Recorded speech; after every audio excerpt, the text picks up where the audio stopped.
You're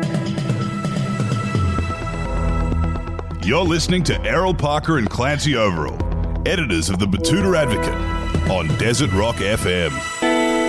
Hello listeners, and thank you for tuning into the Batuta Advocate radio show, wherever you may be in the Diamantina Shire or in the world. As always, my name is Errol Parker, and sitting alongside me in the booth today is Clancy Overall. Yes, hello again if you are a regular listener, and thanks for dropping in if you're a guest. As is the norm on this show, we've lined up an interesting interviewee today. He's come in and he's going to have a little chat with us here in Koala Mattress Studios on Desert Rock FM. But it's been a big week with the suppression order lifted on the Cardinal Pell story. Funnily enough, we aren't in the know here at the Batuta Advocate, so we found out when the rest of the public found out that Cardinal Pell had been convicted, and we've written quite a lot about it. And as hard as we tried to get a member of the Catholic Church in here to talk to us, they've all gone quiet. But Father Bob, we look forward to having you on the show, and or Tony Abbott. And we're keeping in theme with last week's show in a roundabout kind of way, aren't we, Clancy? Yes, that's right, Errol.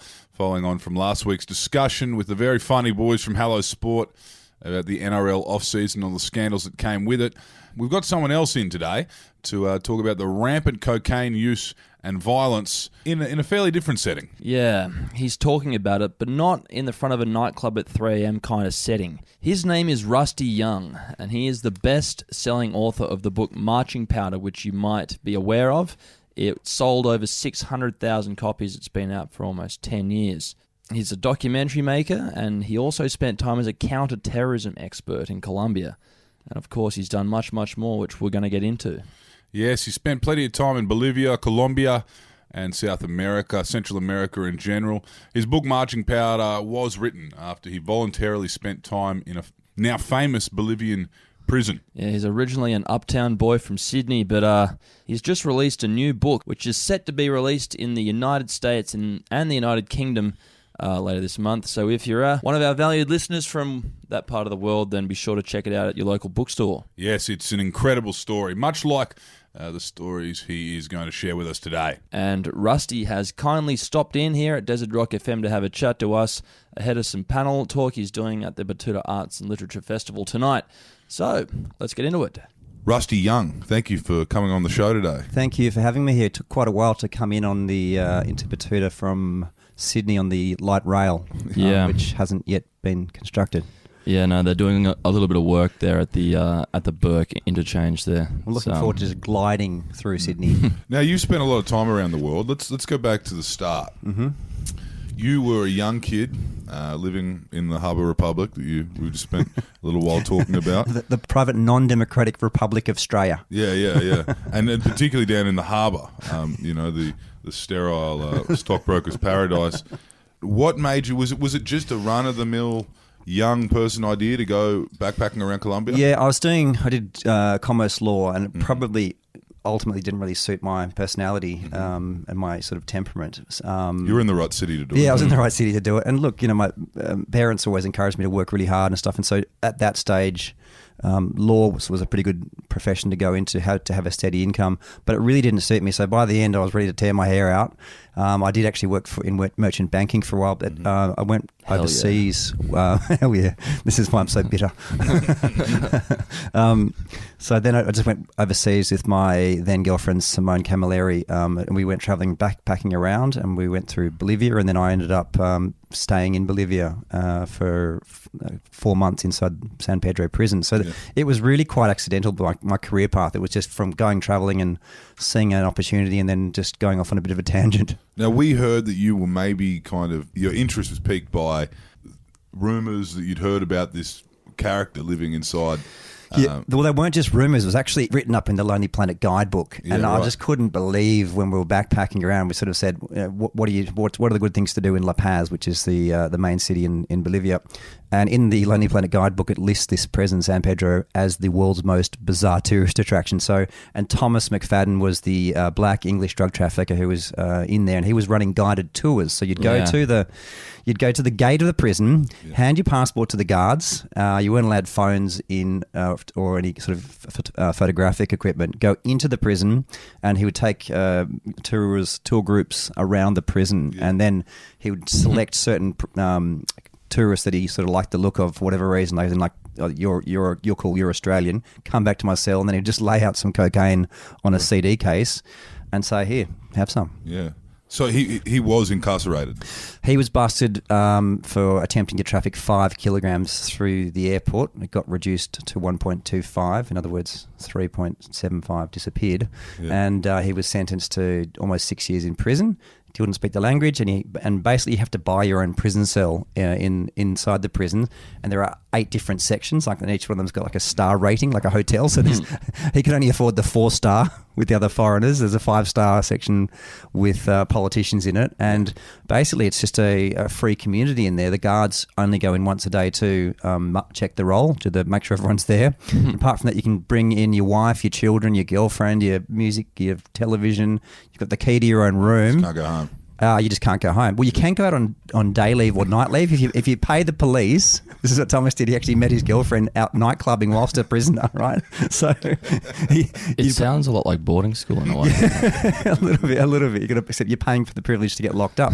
So firstly, you buy your prison cell, and they give you the it's called titulo proprietario, which is like the deed. So you actually get a stamped and signed deed to pay land, like stamp duty on the property transaction. And then whilst he was awaiting trial, he paid $100 to one of the policemen to take him out, and they went out to a nightclub and went dancing and chasing after girls. Right.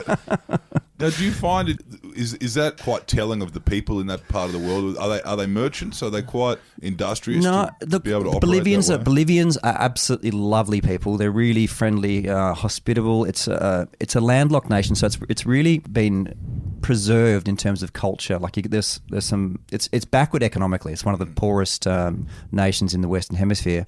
But the people are lovely. But the trouble is that they've had centuries of corrupt rule, and so I think at one stage it had the highest turnover of political leaders in the world. There was more than one president per year because they were just constantly in revolution. Sounds like Australia. Australia's almost catching up. The private non-democratic Republic of Australia.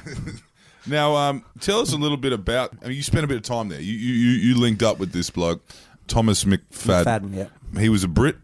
Yeah, he's Tanzanian born, but he'd moved to Liverpool at quite a young age, and then So he's a Scouser. Yeah, well, officially he's a Scouser, but I mean he really didn't spend enough time there for the accent or the culture to stick, and he had a fairly troubled upbringing and decided at the age of 16 to go out drug trafficking. So he'd been trafficking drugs.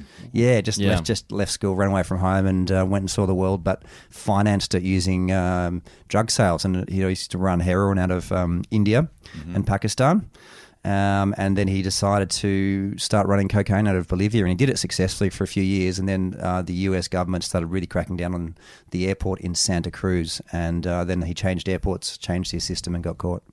So where was he running it to? Was he taking it back to America? Back to Europe. Back to Europe. Right. So he would what he would do it's a pretty simple thing. A lot of traffickers use it. Is he would pack the suitcase and hide the drugs in the spine of the suitcase, like compress it down, and put female clothes in the suitcase so he couldn't be linked to it, and then just wouldn't pick the suitcase up in the airport Charles de Gaulle, and he had one of the baggage handlers take it to Lost and Found and then take it out of the airport. So that's a pretty old school way of doing it, but it was successful for a lot of years.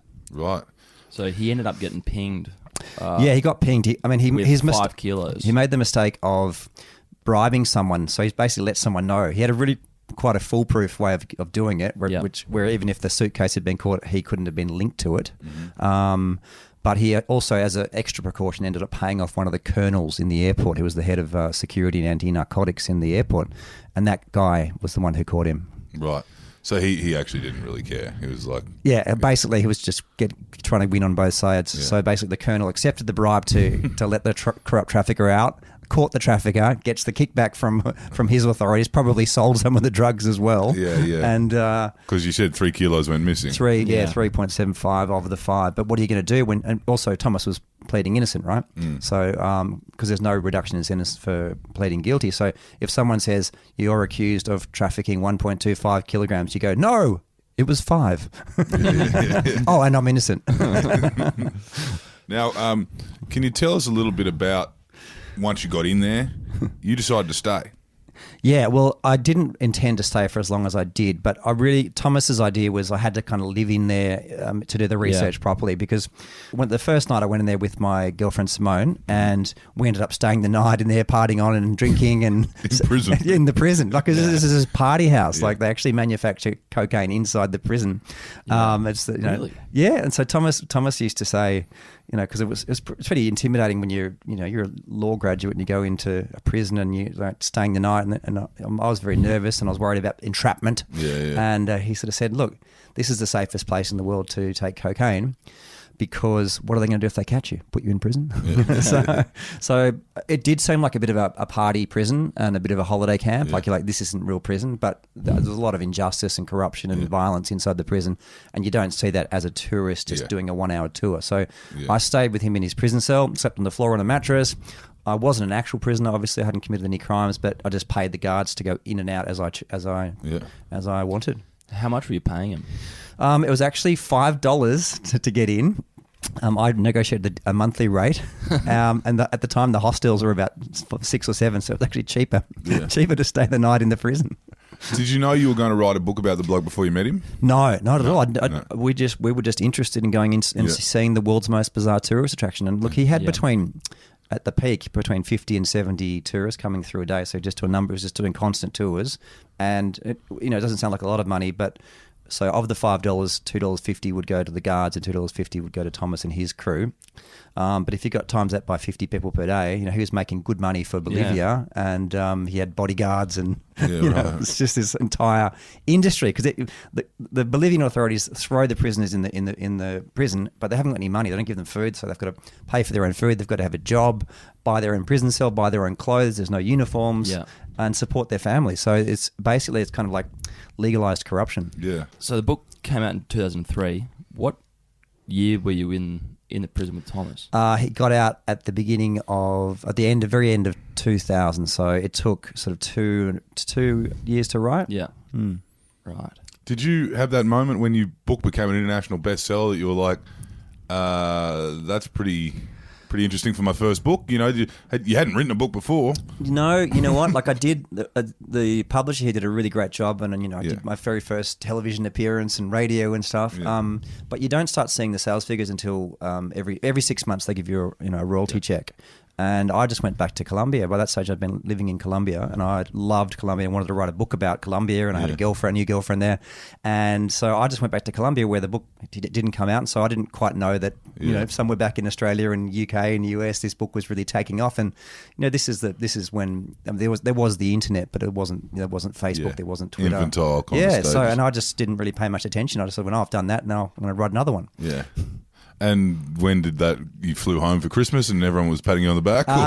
So my parents got a phone call from a guy from Jerry from LA, and he's a Hollywood movie agent. I thought it was just one of my friends taking the mickey. Yeah. And he goes, "Hey, this is Jerry from LA. I represent Hollywood stars and all this sort of stuff." And I'm like, and he goes, "Yeah," and he ended up selling the movie rights to a company called Plan B, which was owned by Brad Pitt. And so suddenly I went, hang on, Brad Pitt's buying my book. Well, he's read my book. Yeah. And that was the point where I went, oh, this is kind of cool. Yeah.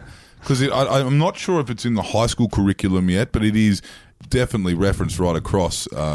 There's definitely some schools in Western Australia where it was actually on the syllabus, and I think in year 10. I'm just like, this is a book about a drug trafficker who's making these decisions about the curriculum. And the other really funny thing I thought was that it was the most borrowed book in the Australian prison system, because they've got libraries in prisons. Right. And I got invited to go and do talks inside the prison, so inside these Australian prisons. Folsom Prison Blues. I guess people get inspired. I don't know why they're reading. I guess because it resonates with their own experience being locked up and feeling isolated. It's either that or they're trying to learn how to traffic better.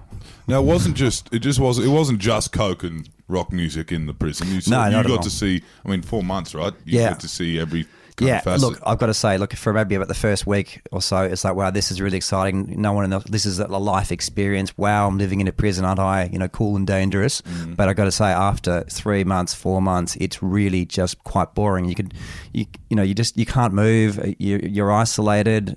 It's a little bit dangerous at night time. They've got lots of people smoking cocaine. Yeah, right. And they get violent. So you're in lockdown at night time, and you can watch television, listen to the radio, but you're in a prison. Mm-hmm. So have you heard anything more about the film? Is it? Yeah. So then Brad Pitt's company didn't make it. Obviously, it's still in pre-production, and they've got a really good actor called Chiwetel Ejiofor, who your listeners might know from the movie 12 Years a Slave. So he's great, and he's a Brit too, isn't he? I think he's Nigerian-born Brit. Yeah. So he really gets the role, and he's a fantastic actor. So fingers crossed that gets made along with Colombiano, the next book. Yeah. So tell us a little bit about this. Okay. Colombiano. So after living in this prison, I really wanted to stay in South America. I just love the culture, I love the language, love the people. And I also wanted to write a book about Colombia because I thought it was really, really misunderstood. At the time, all you hear about Colombia is drugs. Everyone's always making jokes, haha, Colombian cocaine. There's a war on. It was a dangerous country. I think it had one of the highest murder rates in the world. There was like 30,000 murders per year in a country of 40 million people. Mm-hmm. And it also had the highest kidnap rate in the world. It was like on average 9 to 10 kidnaps per day. Now just imagine if we had one kidnapping here in Australia, it would be be news on the news cycle forever. So that was the normality. That was the reality that most Colombians live. But they are such lovely people. And when I was there, they were just so friendly. They never got robbed, never got attacked, never got threatened. And I was like, wow, this is a really, really misunderstood country.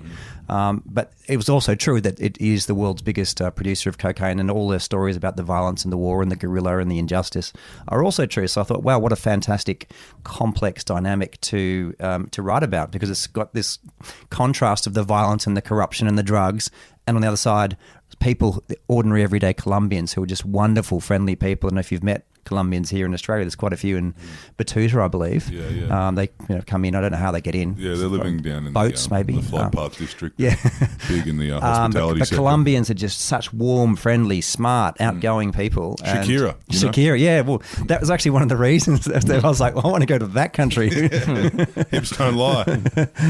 Yeah. So how did you come to work for the US government? Okay, so that's another interesting story. So I've gone from law school to prison, to a voluntary prisoner, and then I went over and the book hadn't taken off yet, and I needed money. I was in debt actually after finishing Marching Powder. My parents kindly bailed me out and got a little loan, which they backed. Really lovely, supportive parents I've got, and I was working as an English teacher, and I was getting $5 an hour as an English teacher, and I was flying back into Bogota from Miami after visiting my parents and sister in Australia, and I met a guy on an airplane, and he sort of said, what are you doing? And I was like, what are you doing? And he said, I was in construction. And I said, "There's no construction because the country's at war, and there's no economic development, so there's no construction." He goes, "No, I'm in construction. Here's my business card." And I said, "Do you work for the DEA or the CIA?" And he just looked at me and he goes, "Why? Are you a drug trafficker?" I'm going, whoever this guy is, he's pretty cool. And you were better at his job than he was. No, apparently. I wasn't. No, he was good at his job, and he was laughing, and we sort of stayed in contact, and gradually I sort of said, "Come on, what do you really do?" And he goes, "Well, do you want a job?" All right. And I was like, "Doing what?" And he goes, "Well, get a haircut, buy some decent clothes," because I was like a scruffy backpacker with long hair, like shoulder length hair. Like a lot of kids that come back from 6 months in South and Latin America. 27, 28 years old, and I've got long hair and, ponytail and unshaven and just wearing ripped jeans. And he goes, "Do you want a job?" And so he took me to a US constructed military base and said, "This is what we do. It's counterterrorism." And I said, "What specifically?" And it was kidnap rescue. So training up the local SWAT teams, in local Colombian SWAT teams with US instructors from sort of special forces, Marines, training up the locals. So he said, "We've lost a manager. We need a manager. So can you help manage this? And I'm like, why me? I'm just a little Aussie writer. But you had your Spanish by then? Yeah, I could speak. You learn to defend yourself pretty quickly in prison, because language is more important than actually, say, fighting ability. Talk your way out of a situation. So I could speak Spanish. I've got a law degree, a finance degree, so I can do accounting and that sort of stuff, but basic level accounting. Yep. And I think the main thing is they wanted someone who was honest. Yep. And I think also most of the people who work as military contractors at that stage were in Iraq and Afghanistan, where they get paid, so much money per day. Like I'm talking about $1,000 a day, tax free. Mm-hmm. And if you're a soldier who's been earning nothing and risking your life, then $1,000 a day is just ridiculous amount of money. For that. Yeah, and I was like, well, you can give me 100, I'd be happy. So that was it. I started working as a contractor for the US government in a state department. It was called AKI, Anti-Kidnapping Initiative, and I started working for them, and it was just one of the best and most rewarding jobs I've ever had. I know Australians are really cynical about US foreign policy, and that was one of my reservations at the beginning, but I then thought, look, what is the justification for kidnapping people? And the horrible conditions that kidnap victims are held in. And it's like being in prison, but you're in the jungle, so there's no sunlight.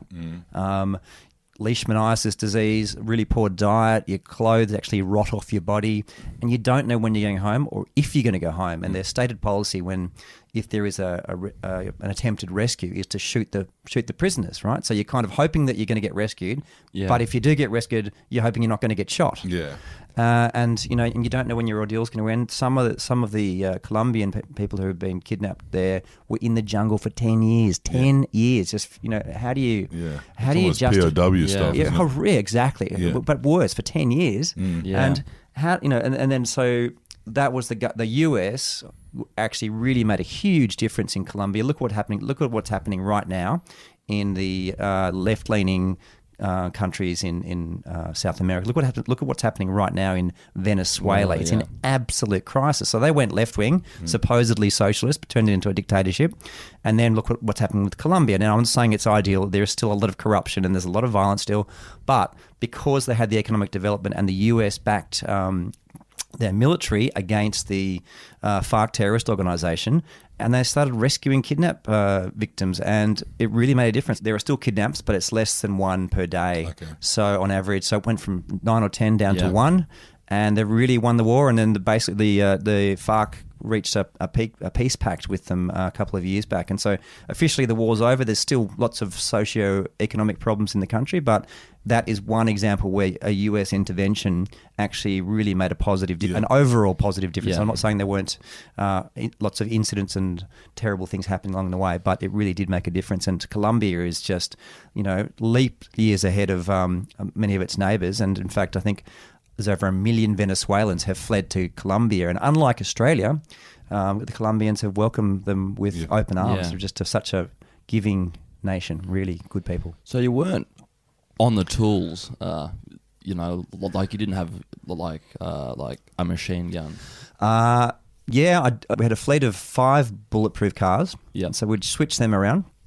I had an apartment, a securitized apartment. You had to live on the 3rd floor or above because of car bombs, the threat of car bombs. You have to have a Mylar sheet over the glass window because a lot of when car bombs go off, the thing that usually kills people is projectiles, not the actual blast. It's the glass. Like imagine all the shards of glass coming at you. CCTV cameras, armed guard, bulletproof car. I changed houses. I don't know, like I think 13 times in Colombia, and I spent part of my time out on the military base. And then the program was also run out of the US embassy there, which I think at the time was the biggest embassy, bigger even than the biggest US embassy in the world.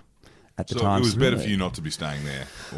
Look, I just kept a low profile. Like I actually ended up not cutting my hair. I had long hair for a lot of it, which didn't go down well with the people on the military bases who have shaved heads. I was looked like a bit of a lefty, pinko, como. Noble savage. So I spent part of my time out there and just basically always wore casual clothes and just never talked to anyone about what I did. So it wasn't undercover, it wasn't clandestine what I was doing, but it just didn't pay to advertise either. Yeah, for sure. We're importing assault rifles, M4A1 carbines, Glock pistols, ammunition, grenades, det cord, which is used for breaching.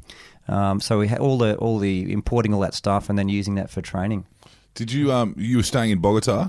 Yeah, mainly in Bogota. I mean, there are 32 different provinces in Colombia, and each one of them has its own special anti-kidnapping group. So we did travel around. Yeah. And 32? Yeah, 32 different. It's a small country, but it's very regionalised. There'll be different governments per province. It's similar, it's like council and state governments fusing into one. Yeah, correct. And it really is almost like many countries in one. You've got Bogota at 2,600 meters above sea level. That's the capital. It's higher than Kosciuszko. Yeah, it's higher than Kosciuszko. And then you've got Medellin, which is known, unfortunately, for Pablo Escobar. But it's a really beautiful, sort of almost semi-tropical country with really, really different people, really different cultures, even different accent within the same country. And then there's the costeños, who are the people from the coast, and they've got a different accent, a different attitude, and there's a mix of sort of ethnic groups as well. Then you've got the traditional indigenous Colombians, and many of them, they were even, up until recently, there were even nomadic tribes living in the Amazon jungle who were using blow darts, like quite literally. So you've just got a really diverse country and not controlled by the central government. So that was what allowed these terrorist organisations and drug trafficking units to flourish. That and the geography, which is really mountainous, lots of rivers, really hard to control. And its proximity to the United States meant that it was the best sort of launching point for trafficking drugs into the States. Yeah. A lot of Latin America, deals with corruption throughout their governments, but Argentina is an example of one that has corrupt government after corrupt government, similar to New South Wales, I guess. But also on the surface, it can look like you're walking down the streets of Paddington or Vancouver. Yeah. Is there any parts of Colombia that feel like that? You feel like you're 100% first world? Yeah, most of Bogota. Most of Bogota is very first world. In fact, I'd say they almost are more advanced than us in terms of public transport infrastructure. They had a Swiss company, I believe it was Swiss, and they did the Transmilenio in 2000. That was like a light rail system. We still haven't got our light rail system. You worry, back to Bolivia, that you might have gentrified this prison?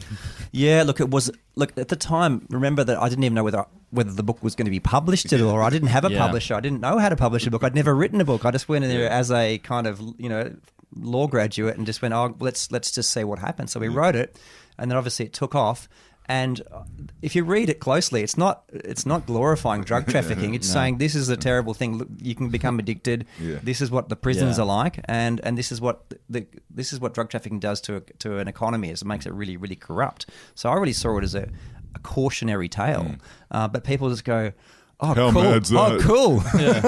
Yeah. So it's funny. So the reaction of Americans versus UK versus Australia. Yeah. So most of the comments I get in the US websites is, this is a very long tale. I don't think this is true. Who's this amateur journalist? I think you're a bit of a shandaram. No, absolutely, just like flat out say this guy's lying because they haven't travelled to South America. So they go, this couldn't be true.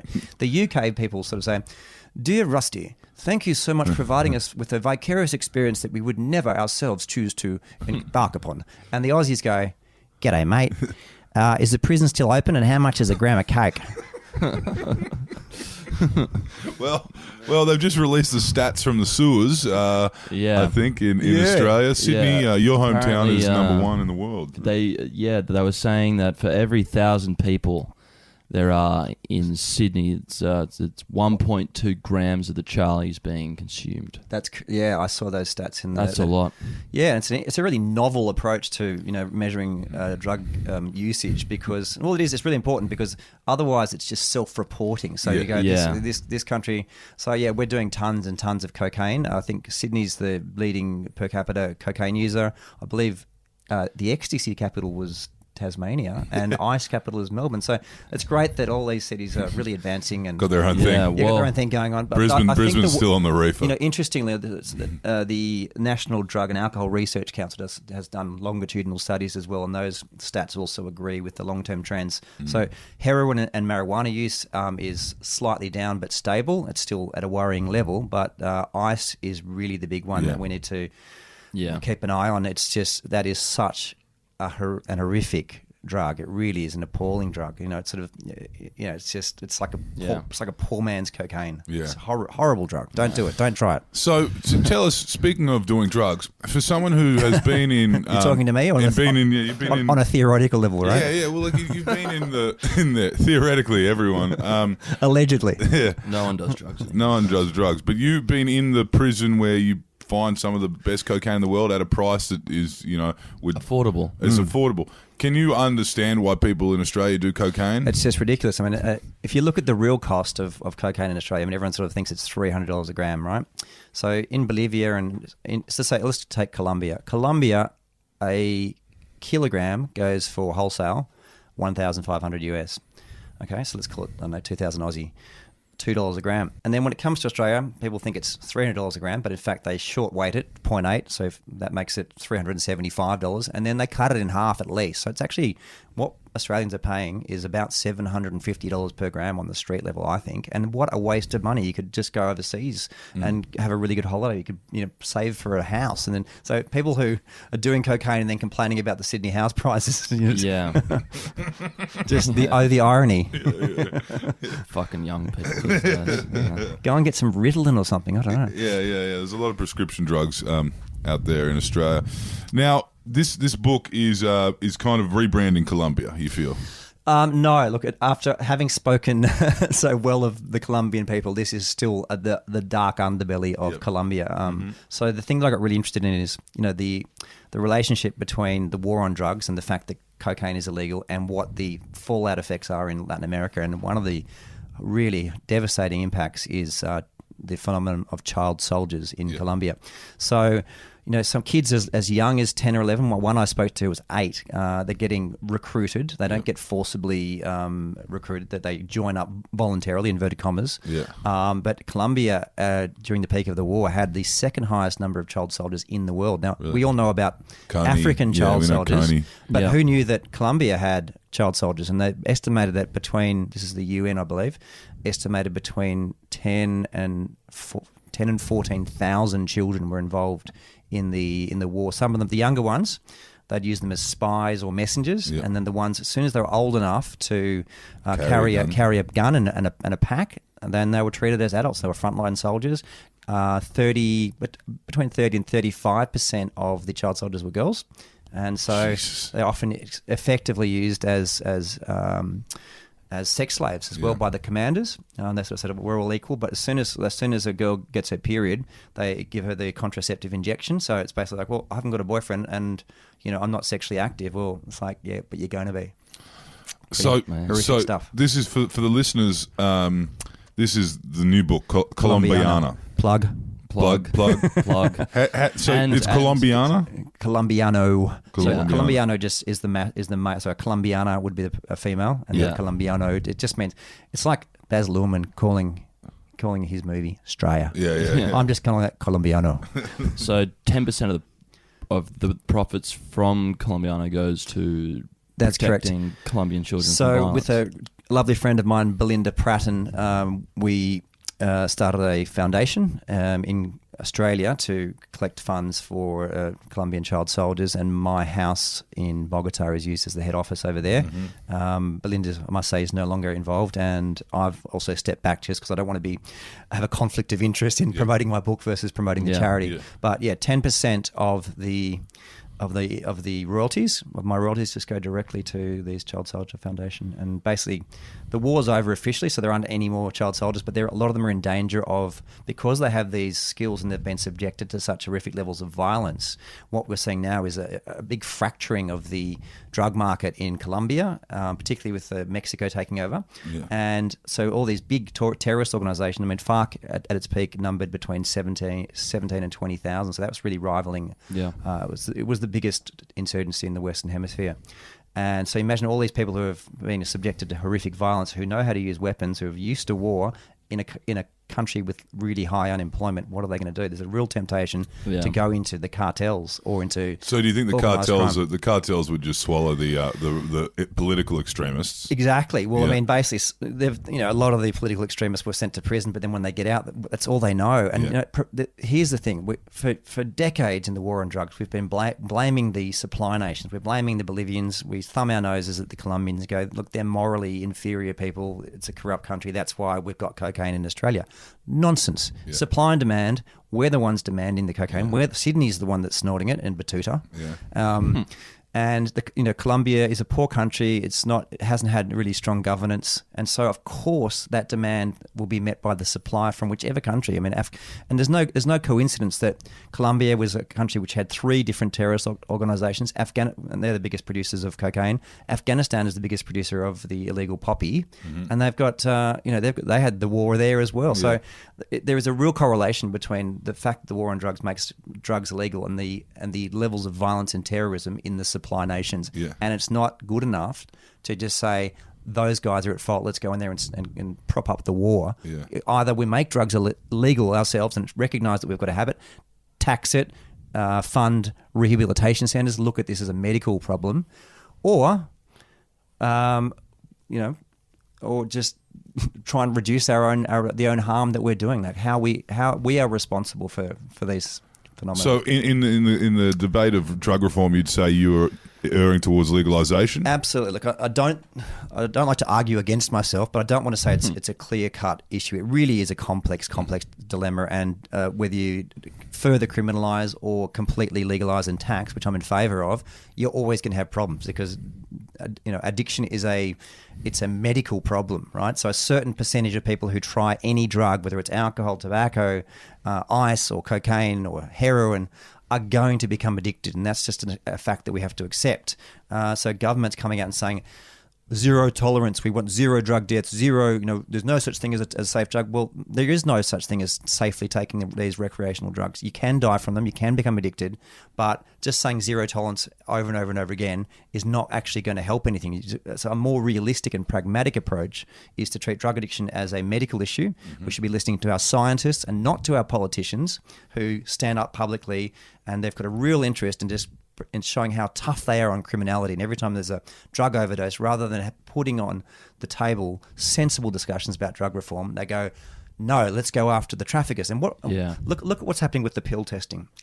Okay, what happens is you put dogs on the door, and Sydney's leading the world in a number of sniffer dogs. Who are they busting? Are they busting the big cargo shipments coming in? No, they're busting NRL players, and that's bad for the sport. So that was a bit of a stab. They're busting 19-year-olds named Toby. Yeah, and then an 18-year-old kid can get caught with a couple of pills and get a criminal record conviction that's going to stay with them until the day they take their last breath. And a couple pills are easier to get your hands on than a carton of beer. Exactly. And also, you think about, as you've talked to on this podcast before, you think about the effect that, say, lockout laws have. And so if alcohol is no longer available, and wage rates are low relative to the cost of recreations, and entertainment, then people are going to look for cheap substitutes. Now, it's a lot cheaper to take a pill that's going to last you for 6 hours than it is to go out for a night drinking in CBD. So that's one effect of the lockout laws and the cost of alcohol versus drugs. But the effect of, say, having sniffer dogs at the doors of every outdoor festival is that kids will either take all their drugs in one go before they go in. So they go, have you got drugs? Yeah, but I just swallowed them. Yeah. Go in, collapse. Yeah. Or they don't take the drugs in and they buy them inside from someone who they don't know. Who is obviously much more reckless than anyone because he's gotten through that gauntlet. Yeah. Exactly. That said, it is a really, really difficult, I recognise it's a really difficult position to take for governments themselves to say, let's have pill testing. Why? Well, I mean, how are you going to enforce this? How are you going to tell the policeman, go and arrest people for selling, buying, don't go near that tent, but don't go near that tent? So there's like a kind of like a green zone between the turnstiles and the tent, and then when the people come out smiling, you go, my batch of 10 pills is good. The policeman has to turn a blind eye. So it's not fair on the police for a start. But I think the police do a really good job in a really difficult circumstances, and I get that the government can't do it. But what the technology is available. It's not expensive, so there could just be private entities who are supplying these kits more freely.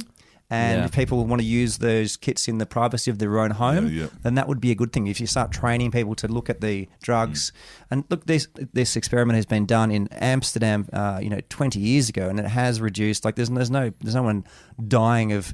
There's no 6 kids passing out at a festival in Amsterdam because they've got pill testing. And what it does is it means that, let's say that you are a manufacturer of dodgy pills, like you're putting in Drano, you're putting in fentanyl is the worst one. Fentanyl is it's a synthetic. Are they doing that now? They've put fentanyl in pills. That's some real bad shit. Fentanyl is 50 times stronger than heroin. So so you go, kids don't know what ecstasy is. Let's just put a few little specks of fentanyl in there. That can kill you if you get the dose wrong, right? Yeah. So the dodgy drug dealers who are dealing bad stuff and they get pill tested, no one's going to buy them anymore. So it in some ways, it increases the quality of the market. That's one of the net effects. You don't get people doing all their drugs before they go into festival, and you don't get dodgy people inside who are reckless and they're criminals selling it to them. I mean, by definition, all drug traffickers are criminal at the moment. But if you're talking about public safety and public health... Carl Williams was actually, deserved a Nobel Peace Prize for the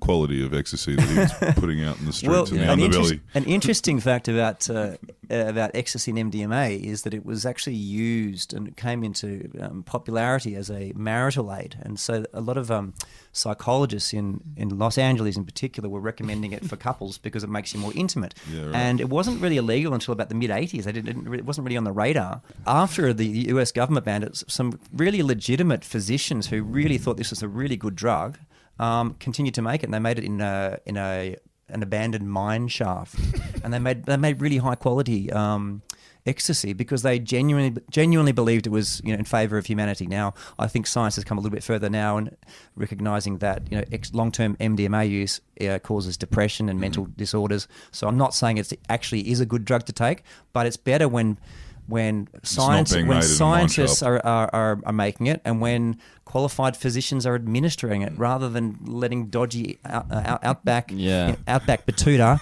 meth labs in the garage. Yeah. Now, just quickly, you've done. We're kind of running out of time here, but you've done Bolivia. You've seen a lot of that. You've seen a lot of Colombia. Is there a third country you're looking at? Australia. Yeah, you reckon you could buy the private, non-democratic Republic of Australia? You reckon you've got enough corruption here to work with? Look, there's plenty. I wouldn't call it corruption. Like, say, the police aren't taking bribes for speeding. Not since Rogerson. Speeding motorists because the cameras do their work.